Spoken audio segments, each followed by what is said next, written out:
strikes and ferries. Tell me where is sanity? Hola amigos, continuamos con el segundo bloque de la segunda edición de nuestro podcast Arequipa, Ciudad Modelo, desde y por Arequipa para todo el Perú. Voy a seguir dando respuesta a otro comentario que me va a dar pie para poder inicio en la conversación con nuestro invitado de hoy día. El comentario dice literalmente, a raíz de que hablamos de lo de Ciudad Modelo, dice, más de lo mismo, las ideas de Ciudad Modelo las dan los urbanistas y no los alcaldes. Como podemos ver, hay una desinformación lamentablemente en la población y precisamente este espacio es para dar información a la población y que empiecen a tener conciencia y conocimiento de las funciones que tienen que realizar nuestras autoridades. Ciudad Modelo es una propuesta que se hizo en la campaña pasada para poner Arequipa a un nivel superior, comparable con las grandes ciudades del mundo como Medellín o Barcelona. Y ese era nuestro esquema. Para lo cual teníamos varios proyectos que a ustedes los conocen y no los vamos a volver a repetir. Pero los políticos son los que toman las decisiones. Lamentablemente en nuestro país la política ha venido a menos porque varios actores se han encargado de destruir la credibilidad de los políticos y eso ha generado que se dejen espacios que deberían ser ocupados por los más preparados, por los más técnicos, por los más honestos. Ese es el principal problema.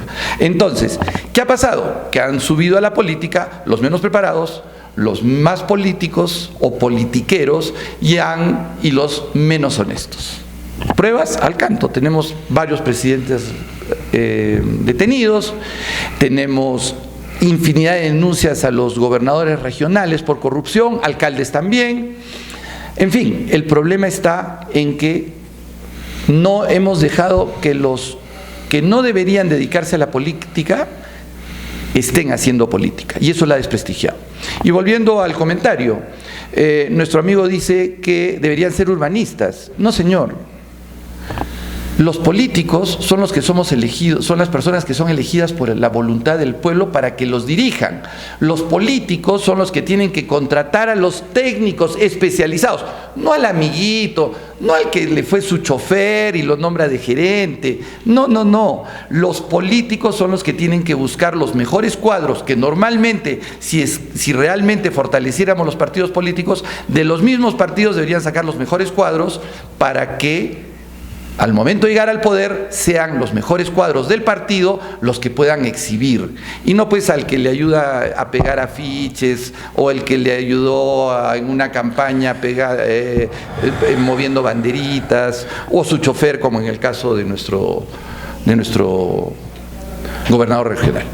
Muy bien, sin más, doy la bienvenida a Sergio Bolliger, alcalde de Yanaguara, con quien mantenemos una amistad de años, no vamos a decir cuántos, pero sí muchísimos años, y fue nuestro único candidato que logró alcanzar una municipalidad, la Municipalidad de Yanaguara. Bienvenido, Sergio. Gracias por aceptar la invitación. Muy buenos días, Ricardo. Encantado de estar aquí contigo. Un poco traje el tema del comentario de nuestro amigo y quisiera plantearte desde esa perspectiva. ¿Cómo es la gestión por dentro? A ver, definitivamente las expectativas versus la realidad a veces están separados por un gran espacio que justamente a los políticos nos corresponde tratar de alcanzar esas expectativas. A ver, vamos por orden. Un poquito, y si me permites comentar brevemente, te doy toda la razón. O sea, la persona que dice o quiere circunscribir el hecho de formular la ciudad modelo solamente a un técnico se equivoca. El concepto macro tiene que llevarlo adelante un líder, y ese líder es el representante del pueblo, el depositario del voto popular, y ese es justamente el político. Lo que pasa es que como los políticos que han llegado, y bien dices, han dejado mucho que desear, no han tenido ideas realmente con proyección para concebir, como se hizo en Medellín o en Barcelona, el concepto de ciudad modelo. Ahora, de que los técnicos son importantes, por supuesto, pero ya para eso tú contratas técnicos en cada especialidad, en salubridad, en educación, en el tema urbano, de las habilitaciones urbanas, los espacios públicos y un largo, etcétera. Pero la idea macro tiene que concebirla un líder, eso definitivamente. Y creo que Alan García dijo, ¿no? Los técnicos se contratan. Por supuesto. Y esa es la idea. Pero como tú bien dices, tiene que contratarse técnicos que tengan realmente las capacidades, la experiencia, y además yo diría que algo más, ese ánimo de querer realmente hacer bien las cosas. De servir a la sociedad. De servir a la sociedad y de hacer bien las cosas.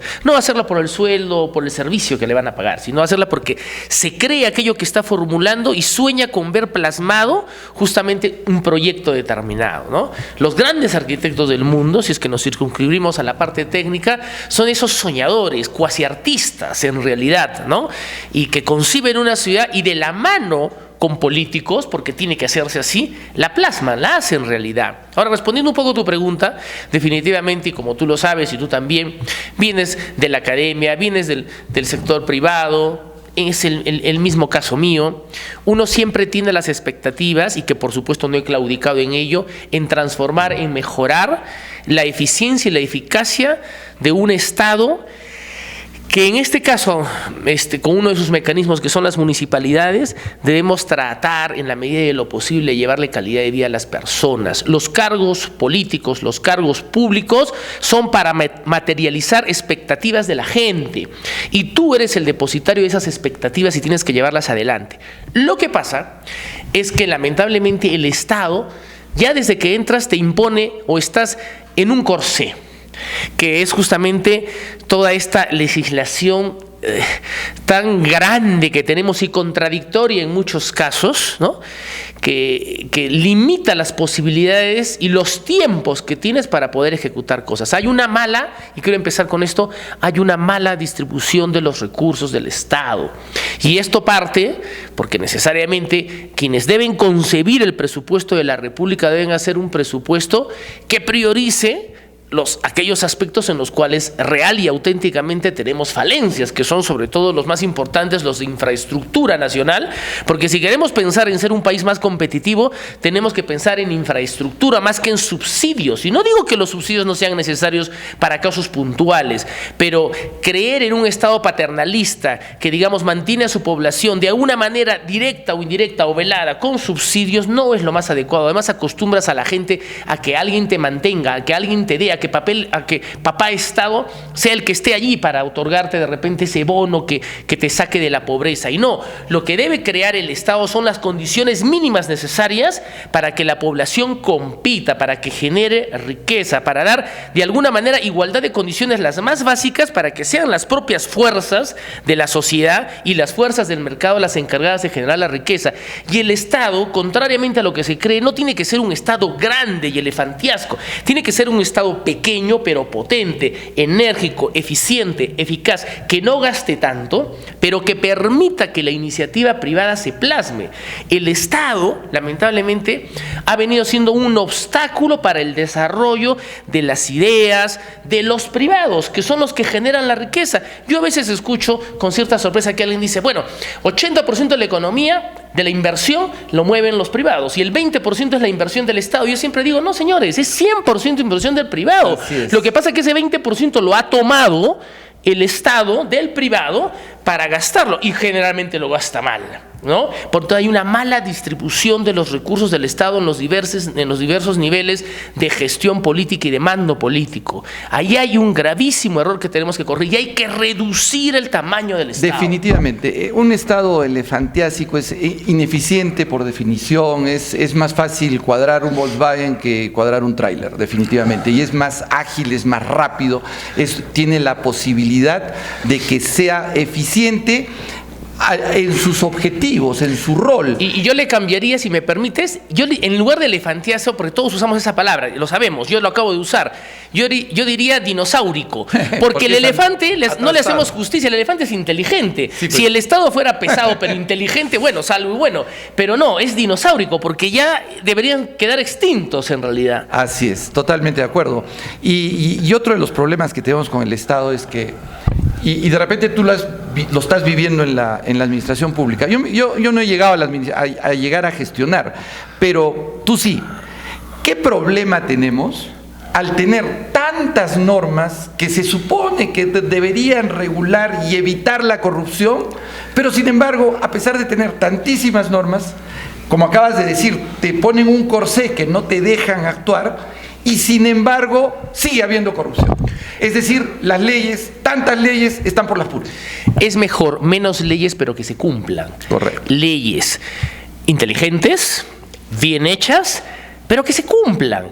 Entonces, tú quieres evitar la corrupción inventando algún organismo que controle al organismo que supuestamente es corrupto. Luego creas otro organismo que controla al otro que controla. Así es. Y eso, contrariamente a lo que se cree, aumenta la corrupción, porque en esos diferentes estadios hay precios que se pagan, o en favores, o en puestos, o en dinero, y eso encarece y además dificulta la eficacia del Estado. Entonces, un Estado inteligente debe ser simple, menos ministerios, menos trabajadores públicos, pero normas clarísimas, ¿no? El sistema de impuestos también es una barbaridad. La cantidad de diversas formas de cobrar impuestos y de ejercer la presión ciudadana en la gestión tributaria sobre el ciudadano es tan variable, tan compleja, que naturalmente los privados van creando subterfugios legales, los propios contadores, para tratar de evadir que cumplirle al Estado. Y lo que queremos es que la población le cumpla. Pero ¿cómo le va a cumplir un ciudadano de a pie al Estado si siente que ese Estado no le devuelve con buenos servicios? Son las dos cosas. Por supuesto. La primera, y lo comentaba en la editorial al inicio del programa,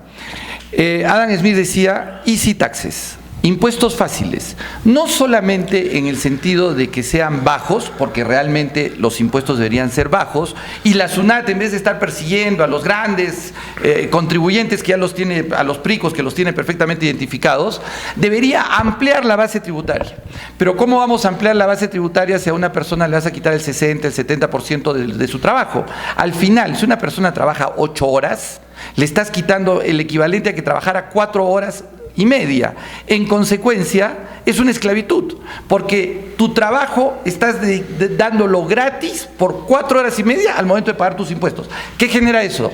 Que la gente evade impuestos. Pero si bajamos la tasa impositiva, vamos a ampliar la base tributaria, todos tributan y ya sería más sencillo para el ciudadano de a pie el pagar. Esa fue una de las reformas que se hizo en Estonia. En Estonia creo que tenían como 50 sistemas tributarios, lo redujeron a 1. Y con ese único impuesto todo el mundo paga, y Estonia tiene los mejores servicios, la mejor calidad. El ciudadano, la otra cosa que decías, el ciudadano recibe del Estado lo que paga en impuestos. Lo recibe en salud, lo recibe en educación gratuita para aquellos que realmente la necesitan, no educación gratuita masiva. Recibe en infraestructura, en las calles, en los medios de transporte. Uno cuando sale en la calle ve que sus impuestos están dando beneficio, porque lo sientes, lo vives cuando estás realizando cualquier actividad, y no sientes al Estado opresor que te extrae la mitad y casi contra de nada. tu jornada laboral, te extrae la mitad de tus ingresos, porque si sumamos renta, IGB, arbitrios, predial, y todos superamos más del 50% de los ingresos que tiene una persona. No, y hay otra para cumplir cantidad con impuestos. de impuestos encubiertos, que si a un producto determinado, a otro producto determinado. El selectivo, mira, por ejemplo, es un la absurdo. experiencia de los países llamados los dragones asiáticos, Taiwán, Singapur, Hong Kong, justamente el éxito fue ello. ¿Qué es Hong Kong? Es un peñasco, es un pedazo de tierra infértil, y sin embargo, ¿cómo produjo lograr el desarrollo que ha tenido? Impuestos bajos y accesibilidad para que la gente invierta, para que el capital como tal no sea encarecido mediante un Estado que te quita tus ganancias y que te permita reinvertir. Y tú has hecho mención a Adam Smith, y eso es una gran... Adam Smith fue un visionario, es considerado el padre de la economía moderna, no solo porque era per se un economista, él era además un literato, alguien que entendía la naturaleza humana y los conceptos de lo que es la ética y la moral, y entendía al humano. Acuérdate que él, antes de escribir La riqueza de las naciones, escribe un libro que no recuerdo, de los sentimientos morales, donde hace un análisis del hombre como tal, o sea, cuál es la esencia de lo humano, o sea, y analiza lo que llamamos el egoísmo. Y la empatía. Y no hay que tener miedo, no hay que tener miedo de decir las cosas como son. Las personas buscan su beneficio personal y eso no es malo. La búsqueda de varios beneficios individuales de cada uno, la suma, hace el interés común y el beneficio común. Y es algo que a veces los que postulan las otras teorías estatistas o socialistas no entienden y jamás van a entender. Y por eso han fracasado a la hora de plasmar sus teorías económicas en países concretos. En cambio, los países que han seguido las teorías de Adam Smith son los países desarrollados y que tienen índices grandes de desarrollo económico y por ende calidad de vida. Pero, totalmente. Y Adam Smith decía una cosa que es clave, ¿no? En su concepción de... Él, en la teoría de los sentimientos morales, como bien dices, analiza a la persona desde un punto de vista de empatía. Todos los seres humanos tenemos empatía con los demás. Y el primer párrafo del libro es espectacular. No lo voy a leer ahora por tiempo, pero entonces él ve y dice, la empatía, la solidaridad, la benevolencia, la filantropía no es suficiente para poder lograr un crecimiento de las naciones, porque en el segundo libro, La riqueza de las naciones, él analiza, no es suficiente la empatía, la generosidad, tiene que haber algo más para que las naciones prosperen, y precisamente habla del mercado, de la división del trabajo, de la especialización, y sumado a la revolución industrial genera pues el gran cambio que se dio a mediados del siglo XVII con el crecimiento del capitalismo, que permitió en 250 años, bajar los niveles de pobreza de 95% de pobres a 5% de pobres en promedio a nivel mundial. Él vive además en una época entre el 1720, muere poco antes de 1800, donde justamente el despertar de todas las fuerzas del mercado y las fuerzas industriales de la revolución industrial, él hace una lectura correcta justamente empírica, de ello. Así es. Empírica de la realidad. Y lo que él dice es, las fuerzas del mercado deben liberarse, dejar hacer, dejar pasar, ¿cierto? Por eso habla de la mano invisible del mercado. Ese es el generador de la riqueza. Y lamentablemente hay muchos marxistas, socialistas que no entienden el concepto de mano invisible. Bueno, se nos ha pasado el tiempo. Amigos, los esperamos en el siguiente bloque. Full TV.